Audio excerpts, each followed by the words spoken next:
Holy cow, Batman! You had to say it, didn't you? Tiki here, and I have been watching through Batman the Animated Series for the first time. And alas, folks, we have gotten to Season 4 of the Animated Series, The New Adventures of Batman and Robin. And I have been quite enjoying it so far. A lot of deep themes, a lot of kind of hidden gems within this roster. And here we come to an episode of like all my phobias. Oh God, creepy bugs and oversized animals. Dragon, help me through this, buddy. Why are we here? Tell the folks. Well, you see, folks, long ago I made a vow to educate Tiki in the ways of Batman the Animated Series, serving as his spirit guide to Gotham in a way. And today we're talking critters. By the way, it's the new Batman Adventures, not the I new had Batman. I had a feeling I screwed that up. I'm sorry. Yeah. That's what I get for winging it. Yep. Okay, so, Dragon, you think, I believe you're kind of 50-50 on whether I enjoyed this or not, right? Well, I mean, I had a theory going in, but let's see how you liked it. I liked it. Yeah, I knew it. Quite a bit. I won that bet. Here's the thing. Obviously, it doesn't have any of, like, the standout, like, psychological implications. But Dragon, oh my god, it's so fun. It's so fun. It's fun and creepy. It's very creepy. And honestly, the creepy element of it, Dragon, I could honestly see us doing this as a haunted holiday hijinks, just because I don't know. There's just a lot of horror elements to it that just kind of it's almost kind of I don't know. I don't know what to compare it to, Dragon. Honestly, it's just some of the implications, just the biological horror of it all. It's just it was honestly pretty disquieting, Dragon. I'm not gonna lie. This is some of the stuff in here, especially the stuff they do with the bugs, the one bug attack sequence in the middle of the episode. Man, it's just I watch it and it's almost too good at conveying like how hopeless a situation that would feel like. So yeah, I am down with the creature designs in this episode. I think the creature designs in this episode absolutely save it. And you know what, Farmer Brown, he's a ridiculous villain. Yeah, he's not going to go on any Hall of Fame of the Batman Rogues Gallery anytime soon. Of course not. But Dragon, I like that he's like a unique one-off. You know what I mean? He's kind of like, he to me kind of represents sort of the, the what the fuck Silver Age villains. I don't know. And I like the fact that he uses the pitchfork in combat and it's surprisingly effective. So, yeah, I mean, Dragon, this is probably the most bonkers episode of Season 4 for sure. But I still liked it. I still liked it quite a bit. I mean, so far, the only dud of Season 4 has been the Roxy episode, in my opinion.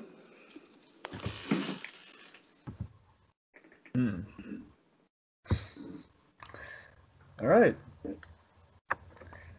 Yeah, I disagree with that one. I mean, so you like critters over the Ultimate Thrill, eh? Oh, easily. Yeah. No question. Yeah, that just figures. Alright, anyway. Yes, I mean, of course, so let me give you a little context on Critters, because as you can imagine, Critters is a very interesting story. Okay, so Critters was directed by Dan Reba, the guy who did, The Ultimate Thrill, and Fire from Olympus. So he's done some of the oddball ones. The writer on this, very notable. We had a pair of two really interesting writers. So we had Steve Gerber as the guy who came up with the initial idea, and basically the guy the whole tone of the episode is set by Steve Gerber. It's a Gerber episode, let's be honest. Of course, Steve Gerber, we've mentioned him. So he did Love Is a Croc recently on this season. So he did Love Is a Croc. Going a little further back, he did the third part of World's Finest, which is great. But I think people know him best for some of his other work, like creating Howard the Duck and Man-Thing. on the Marvel side of the fence. And the other writer, basically the guy who basically ran with the episode after Gerber kind of pitched the tone and the episode premise, one of the great writers, Joe R. Lansdale. I love me some Lansdale, man. Yeah, Joe R. Lansdale, of course. He's written very select episodes, very memorable episodes. He was the guy who did Perchance the Dream, did Showdown, the Jonah Hex episode, and Read My Lips, and also Bubba Hotep, the Bruce Campbell Elvis movie. Oh, wow. You know what? This all of those episodes you listed, plus this one, definitely kind of have that weird kind of like hickory smoke gothic horror vibe that Bubba Hotep had, Dragon. It's funny that you mentioned that. I love Joe R. Lansdale's bona fide because none of those four things are alike at all. I just love them. But you know what I mean, though? They all kind of have that flavor, though. Oh, yeah, they do. I mean, Joe Lansdale, he's got kind of that great, Lansdale can make anything work, in a sense. He can. He can make some of the most absurd stuff sing or have, be memorable or something. He has the spark. And Lansdale, his biggest contribution is Lansdale is a dialogue master. He brings the Texas twang to the dialogue. Uh-huh. All right, so the studio worked on this was Coco and Dong Yang, in parentheses. Coco with a kind of a sprinkling of Yang in there, mostly Coco. They had done Love is a Crock and The Ultimate Thrill.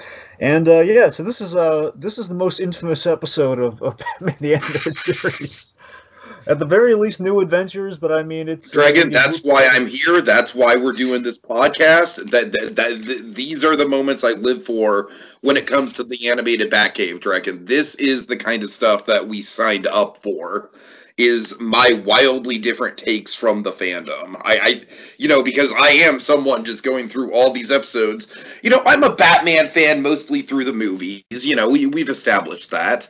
And, I've always kind of had a cursory knowledge of Batman the Animated Series, but I've never sat down and actually watched it all the way through until this great multi-year experience that we found ourselves on, Dragon. So, I think that's the interesting thing to highlight, and I think we'd be remiss if we didn't highlight it more as we go into the late stages of it, is, I am just seeing these things for the first time. I have no context for the legacy or the infamy or anything. I'm just taking these as they are.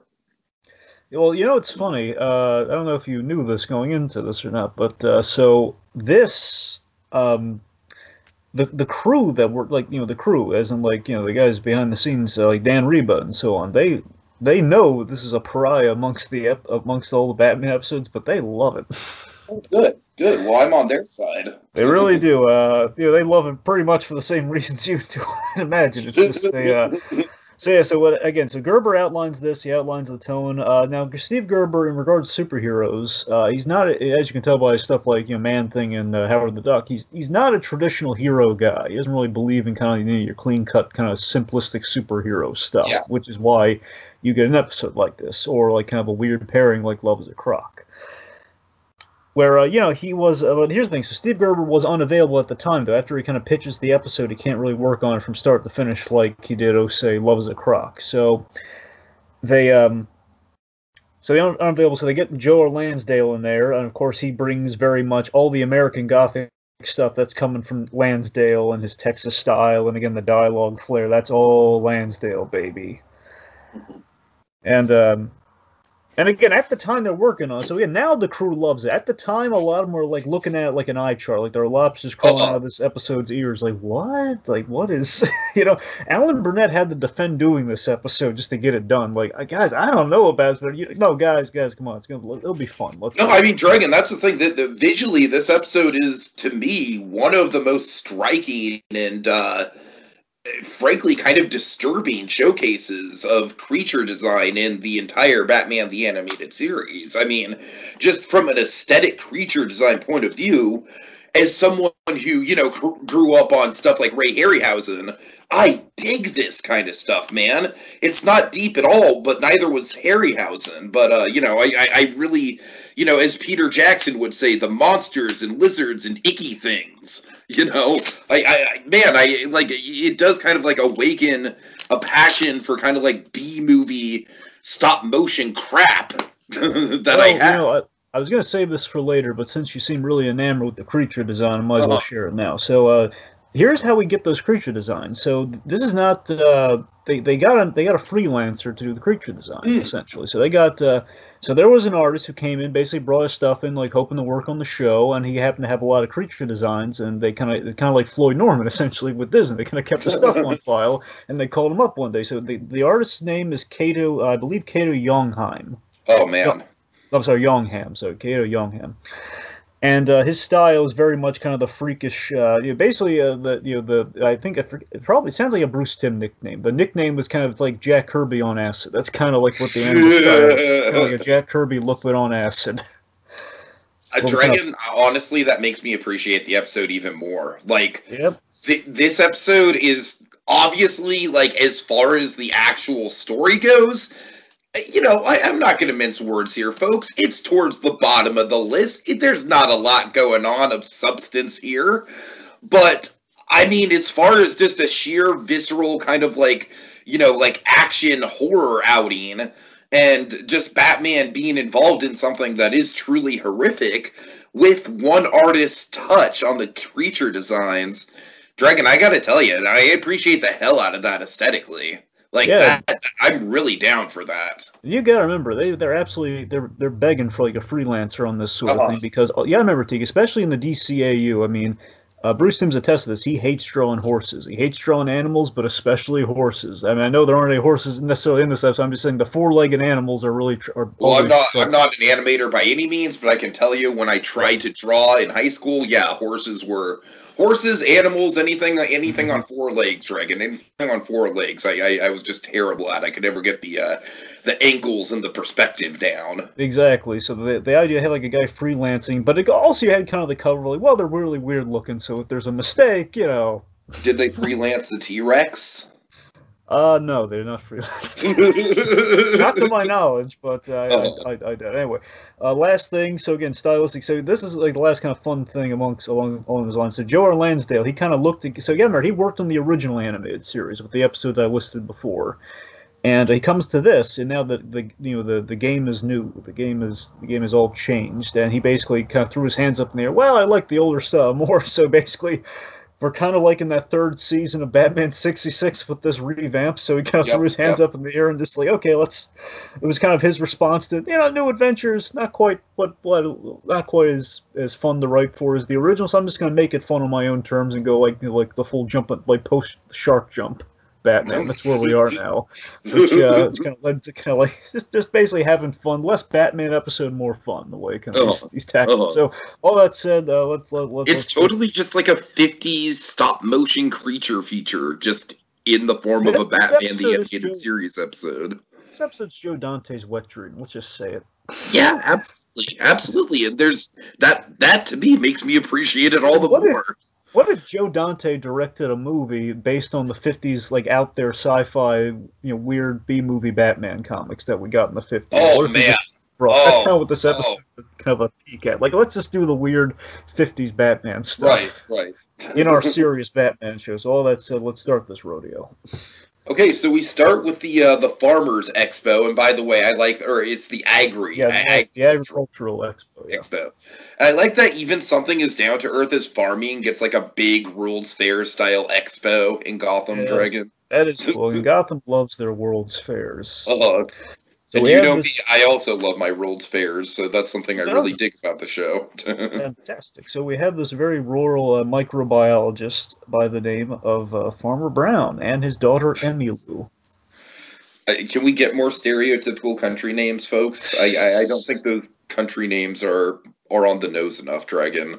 So basically, Farmer Brown, he's selling his breakthrough to solving, world hunger, essentially. No, folks, it's that broad. Like, he's trying to solve world hunger, and his way of doing this is basically he's selling. Remember how he's selling this? He's selling this breakthrough as exciting as the invention of the sandwich. Yes. Not since people decided to put a slab of meat between two pieces of bread.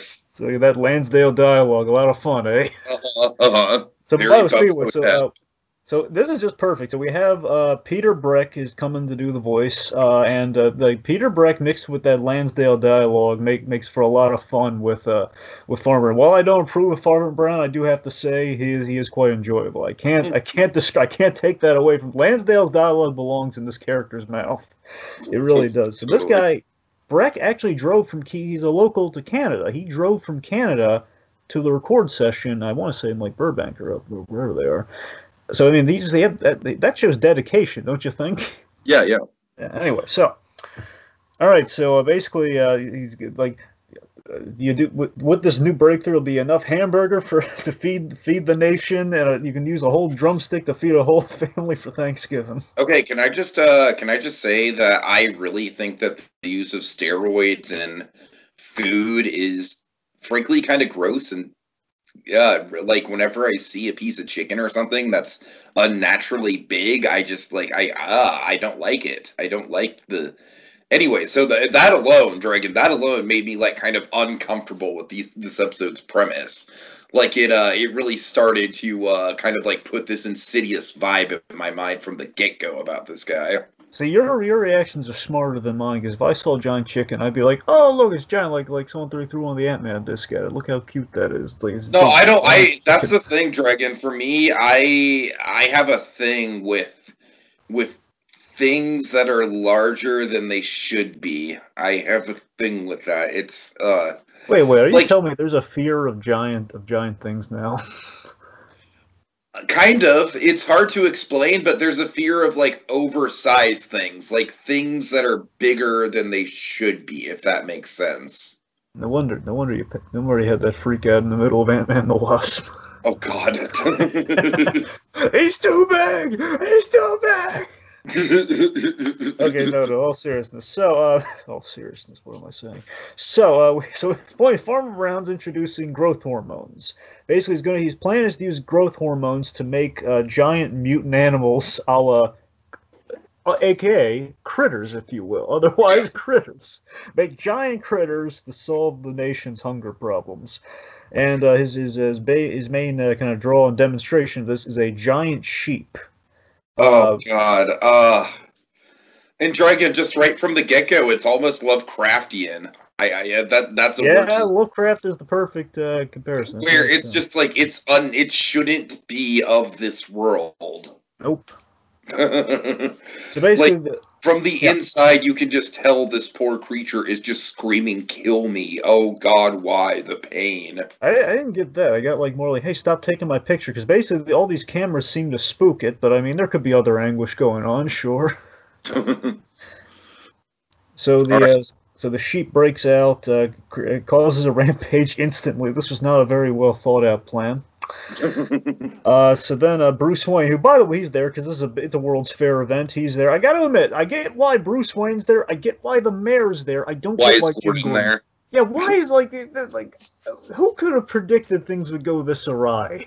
I mean, and crime would happen. I mean, this isn't even really crime. It's just more like just kind of the catastrophe. But why would the commissioner of police... This is like something out of Zoo Tycoon. Yeah. So we have a really cool Bruce Wayne moment, all of the Dark Knight, where so Bruce Wayne, he throws this giant, the giant curtains over this thing, basically making the rampaging sheep knock itself out. Farmer Brown, he tranks it. And then we have this really great Dark Knight-esque moment between Bruce and Gordon here. As he's commending Bruce Wayne. Oh, that was quick thinking, Wayne. Actually, I was just trying to get through the window. Yeah. Nice. I got to give the episode points when I can. That was nice. Sure. I do like this transition where Farmer Brown and Emmylou are standing over the sheep, and just the cameras are flashing on them, and the music kind of strikes up, and it's like, oh boy, you know that this isn't going to result in anything good. So we're now in court. We transition to court during an injunction. Wow, we get Farmer Brown's full name. Do you remember it? Enosh? Enoch, like Enoch. Enoch. It's like Sorry, Brown. I'm just reading from the closed captions here. So Enoch Brown gets an injunction to stop. Well, Go figure, folks. The stop his massive growth experiments. And then I love how Farmer Brown is just like, but Judge, I put millions into this. I'm gonna be belly up. Yep, I've shelled out millions and we washed up and down the drain. Schnookered. Keeps using schnookered, and I love it. We snookered. You should have thought about that before you created these monsters. They all show them monsters, and that kind of prompts the revenge. By the way, a little fun fact: Dorian Harwood, he does the voice of the judge. Now, he was, you've heard him before, Tiki, in the animated series, way back in The Forgotten. He was one of the homeless buddies of Bruce Wayne when he was undercover. Oh, wow. He was Riley, the one remember when Bruce Wayne got trapped in a hot box in that awesome moment where he kind of remembers that he's Batman? He's next to the guy panicking? Kind of, yeah. The guy panicking, that's him, but also he's in a lot of the other animated series. He played Rhodey in the, after James Avery, he played Rhodey in the Iron Man cartoon, and he was Tombstone, the Spider-Man animated series. Guy's a great voice actor. He's wonderful. Anyway. Kind of funny that goes full circle from Boss Biggs all the way to Farmer Brown, because I feel like they're in the same category of just ridiculous one-off concepts. Yep. We have the almighty 1 year later. Oh God, yes. Here's the difference, folks. When it's 1 year later, that's usually, oh God, some bad's about him. When it's 5 years later, something endgame level is going to happen. All right, so 1 year later, Bruce Wayne's on a date. It's not Pierre's because it's spelled differently. Pierre's. Well, I mean, it's French for rock. He's at a rock restaurant of some variety. I don't know. Some French hard rock cafe. I don't beats me. Anyway, we could build a pretty decent shelter just using rocks. Sorry. Anyway, so Bruce and his date are at this French restaurant, and he's and she's afraid that Bruce has forgotten all about her because she hasn't called him so long. He's, oh, don't worry about that, Sharon. And of course, he got the name wrong. I mean, Karen. You're not going to help me out, are you? You're not going to tell me, are you? How do you feel about that gag? I like it because it just goes anything with himbo Bruce Wayne Dragon. I like the consistency with that character trait. I mean, that's true, and that's the thing. I want to just instinctively love it because I love the other earlier himbo thing with the whole. I was trying to escape actually the cowardly villain. But I gotta tell you though, I mean, I don't know if it's just him overplaying the aloofness himbo quality, or if he's just really out of character. Like, would he? I mean, look, I understand him maybe forgetting that once, but it seems like he's actually lost on who this woman is. I mean, either Batman's going out of his way to insult this woman. I feel is kind of cruel. That's what I'm saying. Yeah. It's kind of like a Rorschach test of like, is he really just an idiot, or is he doing this as an act? Well, anyway, so after that Bruce Wayne moment, then the episode really begins. Oh yeah. Oh God. So we started. They had the perfect Gerber joke to start things off. This is a Gerber moment. I can sniff it out, man. Yeah, go ahead. There's a woman at this restaurant who gasps, "This is a bug in your salad." No, behind you, behind the waiter. It's this giant. That's a Steve Gerber joke. I can see that on a panel. So we reveal a giant praying mantis. Okay, Dragon, I'm just going to stop right here and say that these praying mantises are the most fucking horrifying thing for me personally that's ever come out of Batman the Animated Series. Bar none. Even more than the giant plants? Yes. More than the giant plants, yes. Because, again, I have a thing with insects. I don't like insects. I don't like oversized things. These are clearly oversized. I don't like things with multiple legs. These things have multiple legs. I don't like things that group up. These things group up. I don't like things that make weird hissing noises. I don't like weird, weird sound design choices. And this is just everything. This is my worst nightmare, Dragon. It really is. The way this sequence is framed with how hopeless it all feels. There's one bit I'm going to skip ahead really quick, a little, just a minute or two, just to illustrate my point here. There's a bit where the kid, he's trying to escape on the bike, and then the two praying mantises get his bike, and then he jumps into the bushes, and then, oh my God, there's another praying mantis in the bush, and it's after his backpack. And Dragon, that right there, like, that just illustrates the whole, like, oh my God, there's no place to run. Like, these things are just coming out of nowhere. They just showed up, and now they're just taking, It's so creepy. It's very creepy. Okay, so I hear that, and sorry about about the night terrors for you there, but here's what I don't get. Okay, so we have giant mantises, and this to me is like one of the first logic holes in the episode for me. Why praying mantises? This is where we're gonna kind of split off here.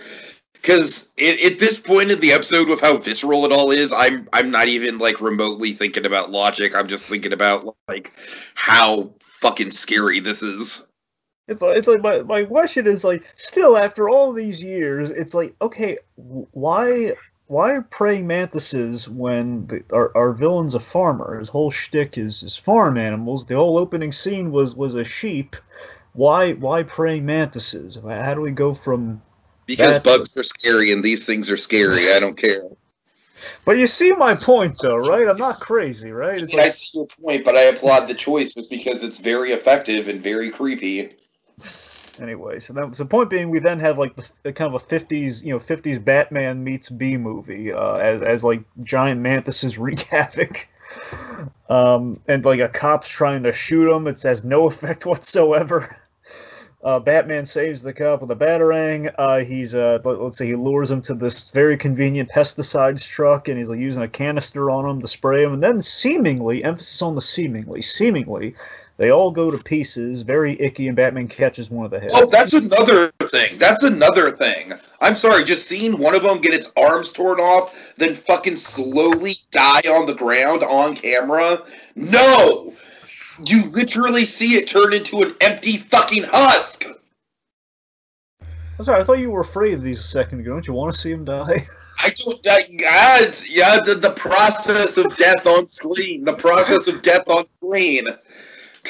Yeah, you're one of those. You're one of those. His head literally falls off as his body's retching around. It's so creepy. You know what you sound like to me? You sound like Kelly from The Office when the bat flew in there in the show. It's like, kill it. It's like, don't kill it. Fair enough. It's like, no, you better not hurt that bat. The bat flies out. Kill it.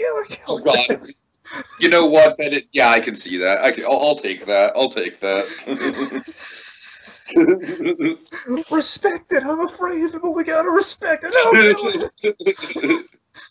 Like, no, what have you done? Anyway, so so this is the part of the scheme that kind of confused me. Like the fact that so let me run through this, Dragon, and then you correct me if I'm missing anything here. So essentially, the praying mantises had like a self-destruct put into them. And it was basically just kind of like an opening act of like, hey, I'm back, bitches. So we were in the Batcave, and Batman's examined his findings on the head, which I guess he took with him back to the Batcave, which is icky, but he took it back. And in kind of the scanning and such of it, and detective work, he's found out. My God. Yeah, but essentially, like these things, their had altered DNA altered so they would structurally break down at a certain. So they basically like a built-in, like a natural self-destruct, yeah.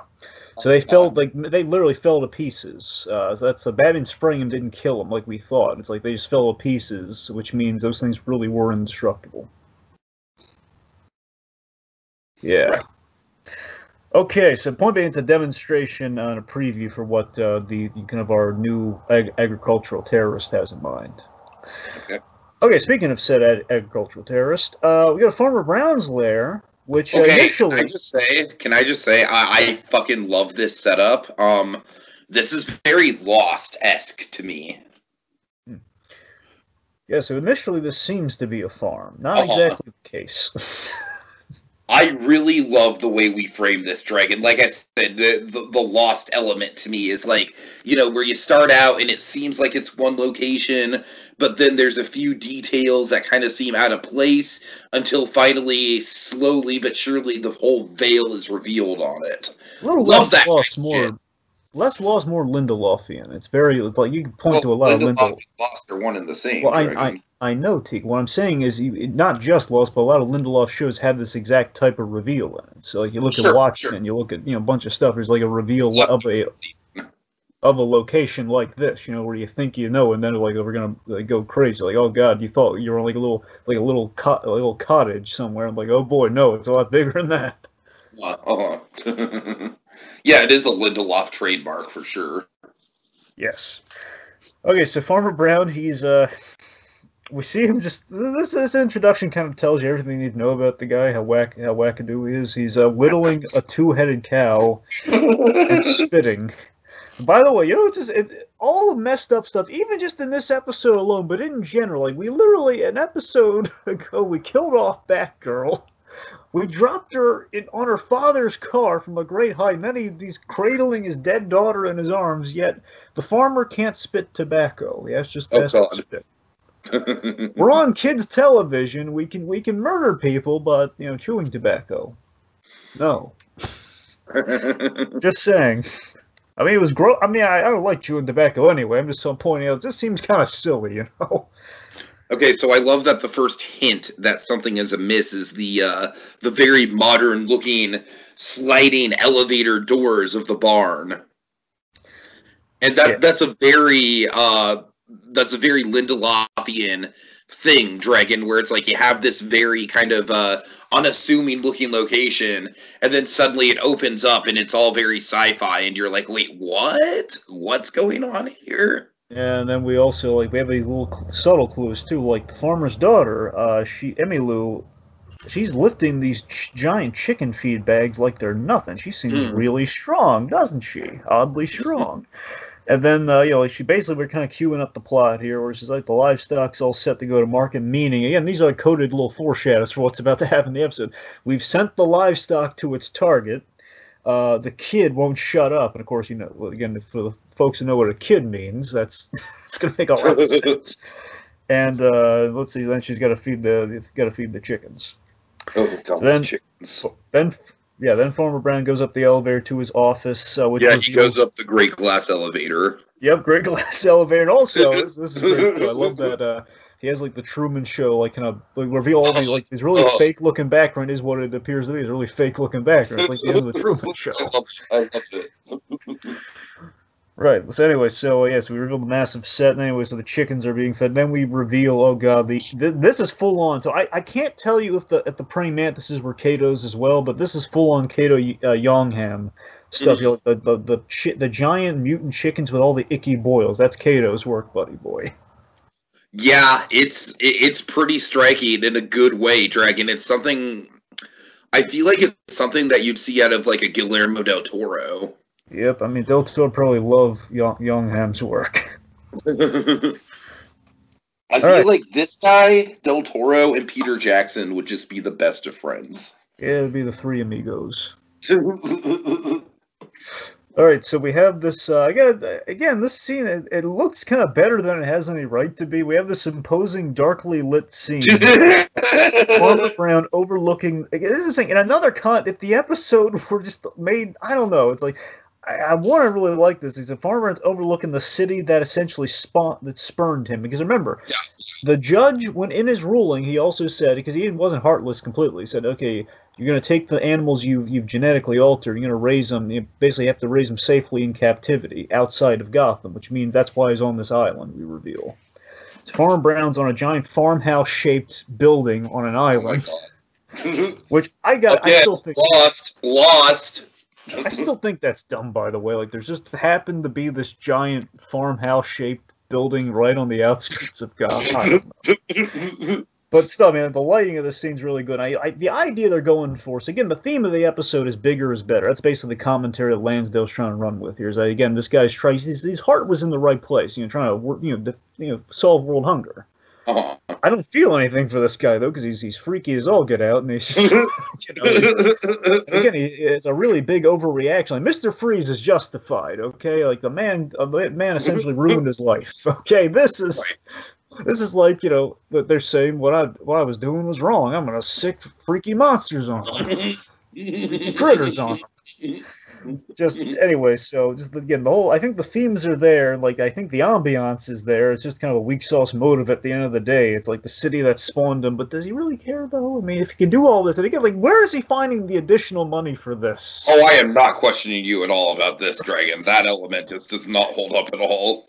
Like, I don't know. Yeah, it's like this. Well, I don't want to bog you down with Justice League Unlimited type stuff here. We're just going to move on. So, okay. So the point being, Farmer Brown's is he's about to overlook his work all menacingly. All right. So Gotham.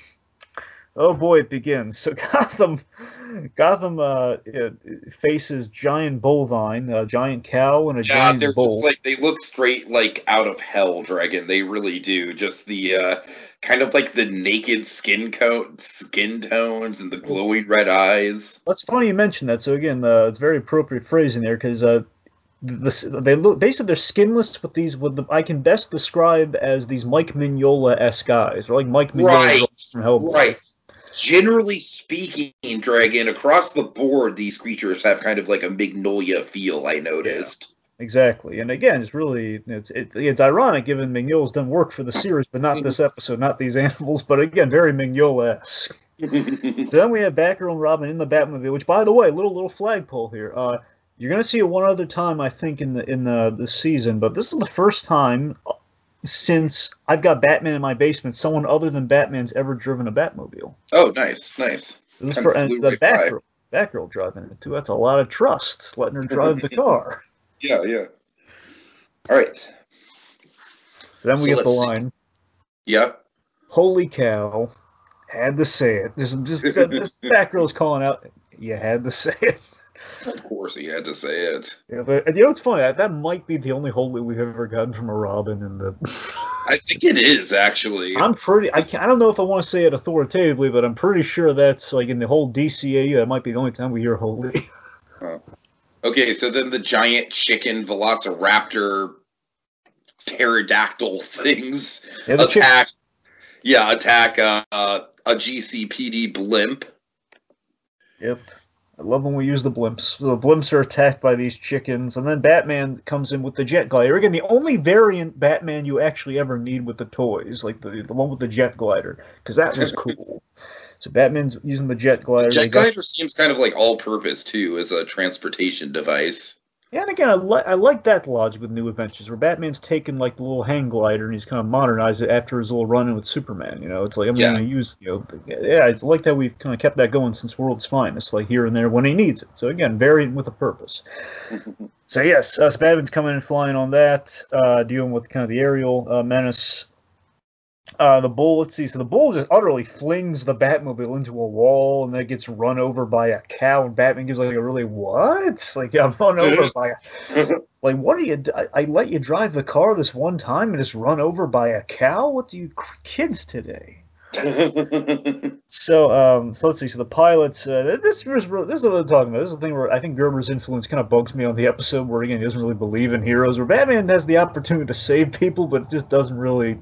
I don't think it translated at all. Where the pilots are descending into kind of a crash landing, and we just kind of—it's a huge mistake. Batman's just like, nope, I'm pursuing this. No, it's just like this. It's so simple. They don't even need to like change it. It's like if they just could have timed it differently. Where hey, maybe Batman lures them all away to save them. Where no, he just tackles one of them, and the other two are still going to town on this blimp. They crash land, and thank goodness they're alive. Where it's like, come on, guys, you had one job in this whole freak show of an episode. One job. I just want Batman to save these guys. Nothing anyway. All right, so Batman's dealing with the aerial threat. Meanwhile, the bull attacks. Again, the bull's attacking red, so he's attacking this double-decker tour bus. And the Batgirl's Bola wraps the cow, which lands in the wet cement. And then we have like Robin. He's playing Matador with Hey Ferdinand. He's playing Matador. I'll admit, one of the great moments of the episode. I love Robin like being chased by this thing. He jumps through a building window. I like how fluid the animation is. Just jumps through that window, and that's really cool. Then you get a weird moment where Batgirl just kind of rams it. This is really awkward animation. Linda's like Batgirl just kind of remember Batgirl like pins the thing in there, like smile on her face for some reason. Like, yeah, I helped. I just I pinned it there. It's like really it's just God. So. And then of course Robin with the really cheesy line again. All the cheesy lines this episode. That's a lot of bull. Oh man! Wow. Yeah. Okay, so Batman's still in pursuit of the chickens. Yeah, he's like he nets one of them, the other one gets netted into the water, and then we have what happens to the third one, Tiki? It basically drowns, right? Well, that was the second one. What happens to the third one? Dragon, I don't know. I'm sorry. Okay, so the third one, this is just ridiculous. Okay, so the third one. Oh, the barbecue sauce bit, right? Yeah, so the barbecue. Yeah, it gets killed by molten barbecue sauce. You know, originally they actually had to tone it down. Originally it was supposed to be frying oil. Oh God.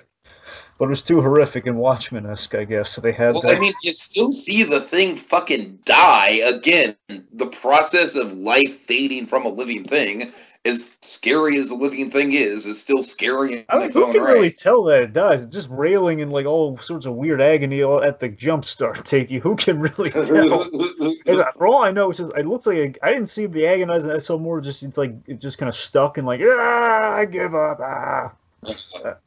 So okay, let's just mention this with this whole sequence. So this is like a line for Batman with me personally, where sometimes I feel you can go too big. Oh, I think we went too big with the animals, and to a point where it gets too ridiculous for Batman going up against giant animals like this. You know, it's like I know we get gags like Bull in a China shop and stuff like that, but it's just like at a certain point, it's like we're dealing with giant cattle, all these giant birds and everything. It feels less Batman. It just feels more like a Justice League threat. You know, that's where we kind of lose the Batman of it all for me. Once we introduce the giant animals, it does feel like a Justice League threat, but I don't know. Like you've always been more, like in terms of our opinions and stuff. You've always had, more of a rule book when it comes to this sort of stuff, and I'm more kind of like a gladiator style. Like, are you not entertained? Anyway, so it doesn't bother me, but I hear what you're saying, though. I want to be clear. I mean, the action beats are well, with the exception of backwards, kind of sticking that one thing. It's cool, but again, it's just always like that. It's a little too big for Batman for me. But anyway, yes. So we go to our next scene. So we're at the GCPD for probably the most ridiculous Batman Gordon scene ever. Oh God. Okay, so we have the shadowy buildup of the kid. So the kid just goes in, swaps one of Bullock's donuts. Yeah, Bullock going to be important later. Keep a tab on him. Oh yeah, I remember that. So Batman Gordon, they have this ridiculous scene where basically Jim Gordon sums up my thoughts on the episode. Killer chickens, giant cattle, what's going on? As Batman logically brings up, hey, do you remember that Farmer Brown guy from a year ago? This weird goat enters. As a kid, I think I thought it was a robot, but I don't know what Farmer Brown did to this thing. I don't think he sewed like a speaker into this thing or what. It's so weird. It's so weird. I love how it kind of like verges on the level of like uncanny. Like I like that you don't know what happened to it. I like that the eyes are just kind of dead. Those are just regular goat eyes, man. That's what's scary about that. Goats have weird eyes. They have effed up eyes. Yeah, I can see that. I never really noticed before. Oh, all the time, man. Goats, and I think ram too. Maybe sheep as well. The point being, it's like kind of like the goat family. Goats have weird eyes. So we have this weird goat that has somehow, I don't even want to posit how, somehow has like a two-way radio built into it. Maybe it's a one-way radio. I don't know. There's a radio built into it to convey Farmer Brown's ransom demands. Those weird goat. And also you have like the music. I don't know if we talked about the music so far. Just have like the fiddling music, the really American Gothic. Okay, you know what? I'm glad you mentioned that because that seems, Dragon, it seems very classical Gothic to me. And I kind of love it, honestly. Like the goat comes in, howdy, howdy, howdy. Just like, good Lord! Yes, again, I'm in Jim Gordon's shoes in this moment. You're like, what is happening? 50 million in unmarked bills. 50 million in unmarked bills. The docks tonight, or the bugs come back for good. Back and no tricks on one person and no Batman. Oh god, and again with the eyes just kind of like staring dead like on the sides. Yeah, it might be a regular thing for goats, but it definitely works in the context of this moment to add to the creep factor. I mean, goats have weird eyes, not red eyes, but they have weird eyes, so it's definitely creepier here. So Bullock, then Bullock, I love how this scene kind of plays. There's a funny button to the scene. So Bullock just kind of bursts into, like, it's deflating the tension and weird factor of the scene. Hey, he ate my donut! And then Gordon just gives him this, come on, Bullock, look. And then Bullock just, and basically Bullock, the logic being, like my headcanon, I think everyone's headcanon pretty much is, because of that, Gordon has elected Bullock. Bullock's kind of elected himself to be the guy making the drop. Because he's just like, come on, Bullock, really? All right, it's like Gordon's passive-aggressive way of punishing Bullock, and I love it. Okay, I know it's a weird Batman-Gordon scene, but it's my scene, darn it. All right, so Bullock... It's good. So Bullock now is, he's on the docks, he's in this armored car, basically delivering the 50 mil. And he's basically voicing his skepticism on the matter of, like, this is ridiculous, Commissioner. What are we doing here? Duly noted. It's kind of like a duly noted lieutenant sort of thing. Is play along. They don't want to rock the boat. Funny you should mention that. We end up on a boat. Which, fun fact, I'd love in the. I'm on a boat, Farmer Brown. Take a look at me. I'm getting really sick of that. Go ahead. I'm sorry. Anyway, when we're in Gordon's office, I love the I love the silhouette of, like, all three members of the Bat family in silhouette there with the white eyes, including Batgirl. Oh yeah, I'm glad you mentioned that shot. That is a very striking shot for sure. Yeah. Anyway, so we've driven the armored car on the boat, and then of course, like, where's the captain? We reveal Emmylou's the captain now. And Bullock just instantly flustered. Yep, hey, I might enjoy this cruise after all. And of course, the moment he says that, Goat just kind of rams him off the boat. But then, the other thing, it just feels like, so I want to be clear. So Lansdale didn't write Bullock into the episode. He was just kind of given the characters to work with, and he made him sing. So I guess, I mean, again, we all love Bullock, and I admittedly, if I'm a betting man, I'm going to say they kind of rehashed, well, we loved it when Bullock was put into a shark tank and Laughing Fish, so let's do something like that again. Uh-huh. Or kind of feels, let's put Bullock in peril because we can't do it to Jim Gordon after what we did to him Over the Edge. We're not monsters. We can't, we put the man through enough. So anyway, no, seriously. So,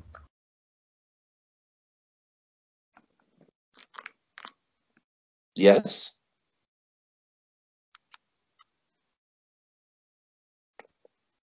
Hello, Dragon? Okay. All right, sorry, folks. So Gordon, so Bullock falls into the water. He gets kicked out of the boat into the river below, but he's not going that easily, folks. No siree. He's gonna grab a hold of the rope and hitch a ride over to the mysterious, weird island of Dr. Moreau Farm Island that we have our episode set on. Dragon, you there? Hello? All right. Okay.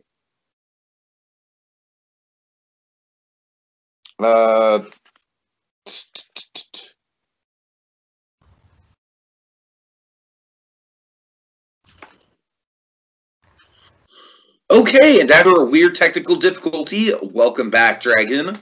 So Bullock has been dragged off to the weird island of Dr. Moreau.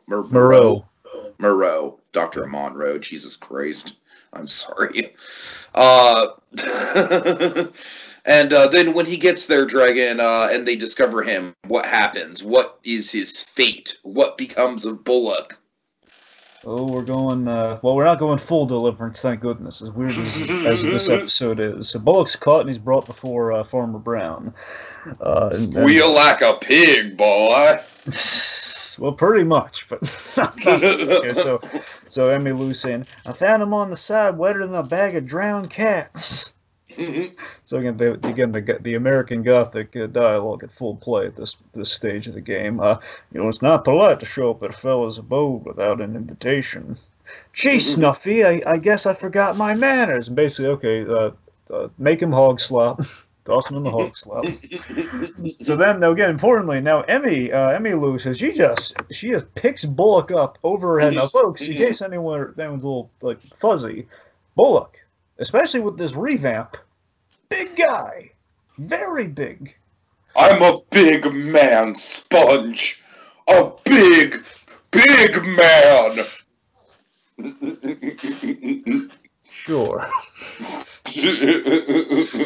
Oh, God. All right. Anyway, Dirty Dan and Pinhead Lair shenanigans aside. So, anyway, tosses Bullock. you call it Pinhead? Anyway, tosses Bullock into the pig pen, which a giant boar, very much from that movie Hannibal, like one of the Hannibal boars. Right. Is waiting for him. That's, I gotta tell you, a really creepy commercial break too, is charging a Bullock. So there's your deliverance right there. Oh, God. Eat him up, piggy. Eat him up, piggy. He moves pretty fast for a fat boy. And this is where Joe Orlando has some of his... Okay, I'm sorry. Can we pause? That's my favorite line of the episode. Really? He moves pretty fast for a fat boy. Because Farmer Brown then has the MVP line of the episode. Okay. Okay, so after that deliverance, eat him up, piggy stuff. Farmer Brown, he's checking the money, and he finds like after the first bill, it's all filler cash. It's an old police trick. So, some of the best Joe Orlando lines here. He delivers this life lesson for Emmylou. Honey, always check your money. Sorry. Always check the money first, honey. Check your shoes for what the cow left, and check your money. So then as he goes through, he finds the bat tracer. So before Bullock is gored by this boar, thankfully Batgirl and Robin save his bacon. And Dragon, I just want to point out that Batgirl and Robin fighting a giant pig in broad daylight is like, when I think of Kids WB in like the context of what Kids WB should be and not some of the disturbing shit we've been getting, this is what I think of when I think Batman on Kids WB. You know what I mean? And yeah, I know it's so weird too, because they're not technically fighting crime in broad daylight, but it's but they are. I know, that's what I'm saying. It's so, but yeah, that's the weird thing about it, where it's like we're breaking all the rules, but we're kind of not. Where again, like it's broad daylight and it's on a farm. How often is Batman on a farm? Like, when does Batman go to Smallville? Darn it! Oh, God. I don't know. You know me, Dragon. I've always appreciated Batman interacting with animals. The Batman and the reindeer bit, of course. Mm-hmm. Sure. So. All right. Anyway, so so they're saving Bullock's bacon, huh? So anyway, Batgirl bowler wraps it again, and Robin basically throws tranq darts at it, and again, just seemingly saves him right at the nick of time. Batgirl tries to attack Emmylou, but no dice, no disco. She just jumps basically just leaps to her chest and bam with both legs and nothing. Just drops like a sack of bricks. Batgirl, beef steroids. Just crazy. The fact that Brown would do that to his own daughter. But anyway, and the weird thing is that he really loves his daughter, though. You get the sense of. That's the weird thing. All right, so I love Batman in silhouette form, just kind of popping out in the middle of, the artificial broad daylight, I guess. I call BS on that. There is It looks cool. Come on. It's cool, but it makes no sense. How the heck? Look, whatever. I love the bat silhouette. This is the only time ever the bat silhouette makes no sense. All right. The only time, it's broad daylight. Broad light, blood fluorescent. I don't know. It's just there's no light. There's no shadow.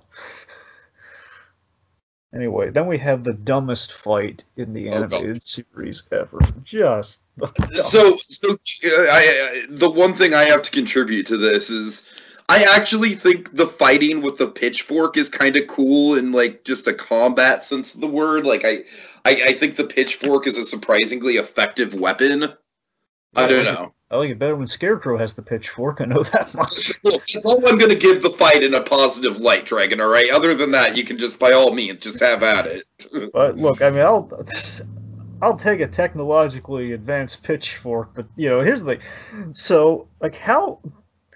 Okay, so we have it's an old man with a pitchfork that then, I mean, a la Spider-Man 2002, he then kind of zhuzhes up with an electrical, turns it into an electrical Triton, essentially, like the Green Goblin randomly has in that movie. Mm. It's just okay. He's got an electrical pitchfork now. I guess we're doing that. You know, he's his old microbiology generally. I mean, he had millions, I guess, somehow. So before Batman can take him out rather easily, because again, old man with a pitchfork versus Batman, how he's been giving him this much trouble is beyond me. He's about to take him out with a batarang, and then Robin's been taken hostage. Oy, like one, he's been taken hostage by American Gothic over here, and yeah, and Batman's like, man, I thought I trained that kid, man. He's just right. what am I doing? So then of course, like, I'll be taking that snazzy belt of yourn. God, oh my God. So just, and by the way, he only takes Batman's belt, doesn't take Robin or Batgirl's belts, by the way. It's like we know that Batman's not going to let him get away with the belt. Yep. I mean, look, I understand there's the old adage of don't underestimate your opponent, but I mean, come on! Farmers! I mean, yes, I know she's got steroids, but come on! Right.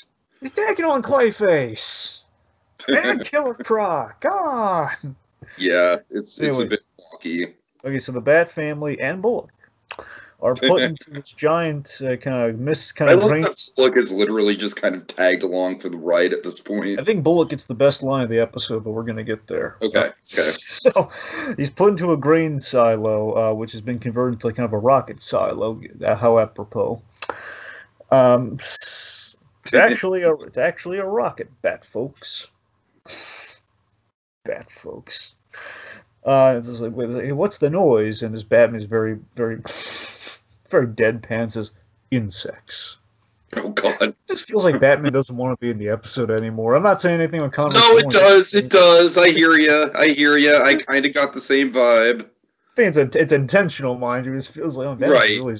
I'm done with this episode right now. It's one out. I want to fight the bank robbers from the opening now. Let's just go to the next one. God. I'm ready, fellas.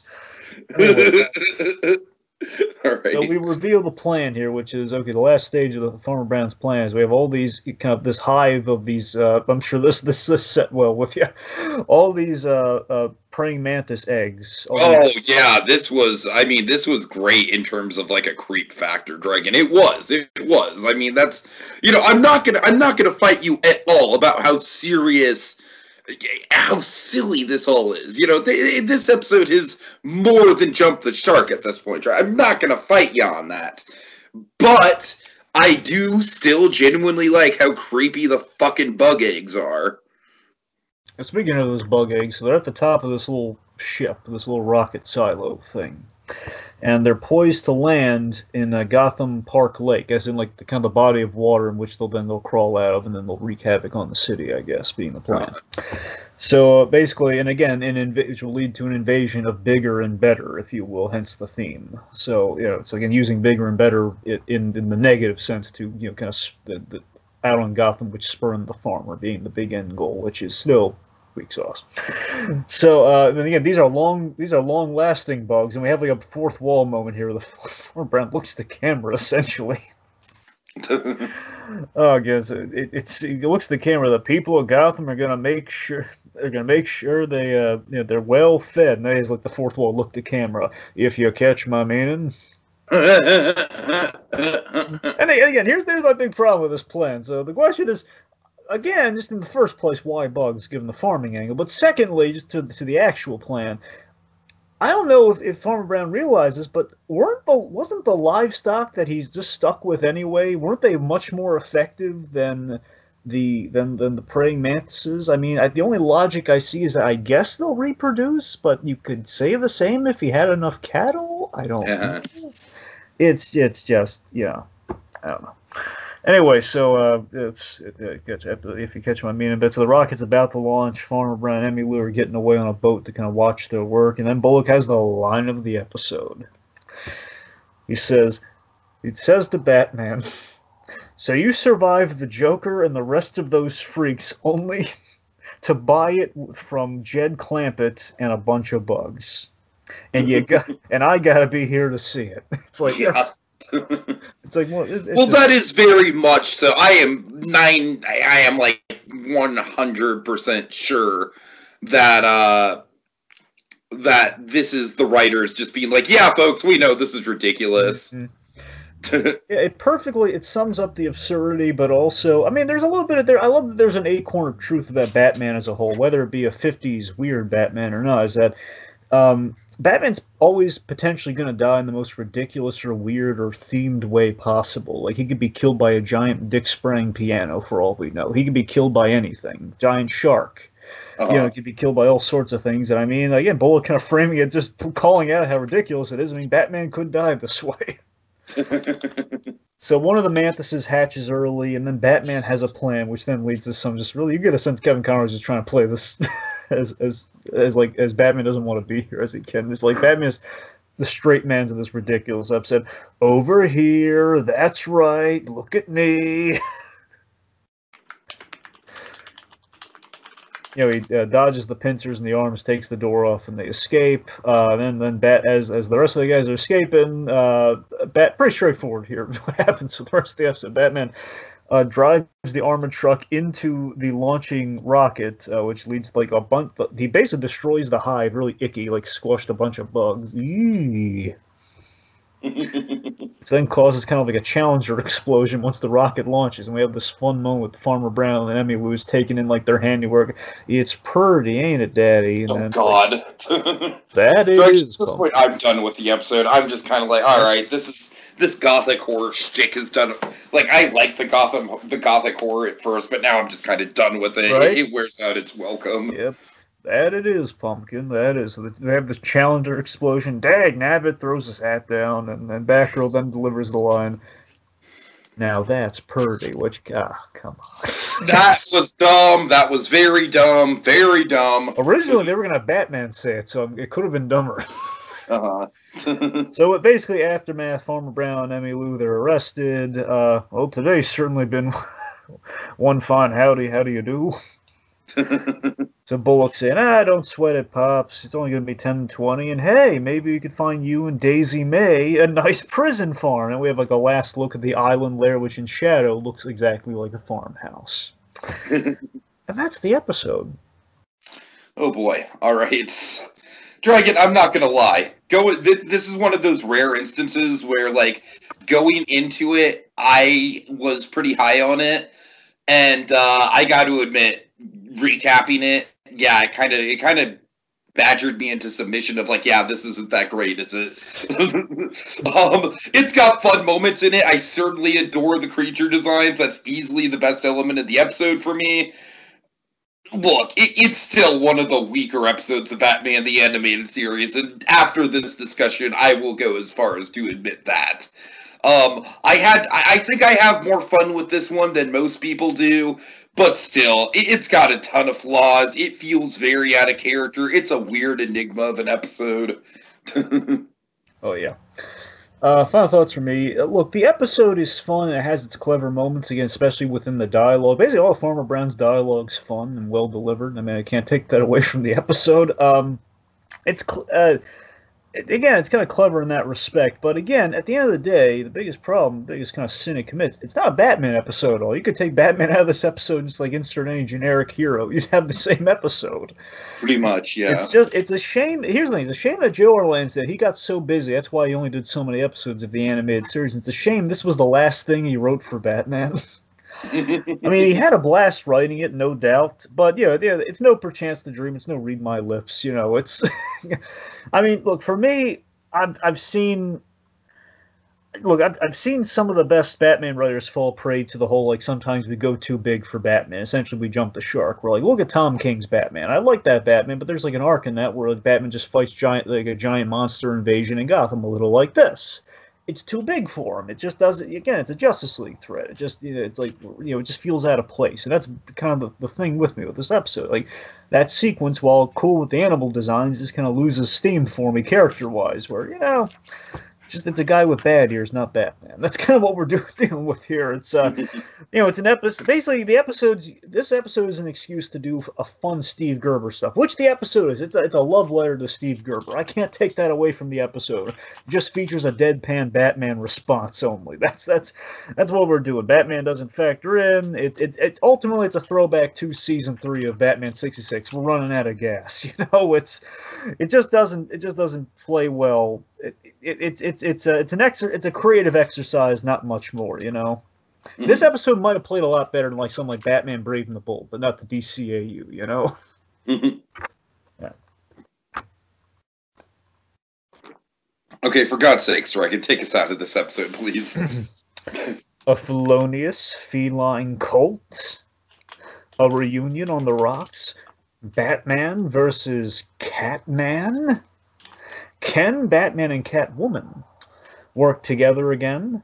Or will this be a catastrophe of colossal proportions? Tune in next time to find out. Same animated bat time, same animated bat place. On the next visit to the animated Bat Cave with Cult of the Cat. Check your money. Check what the cat left, but check your money.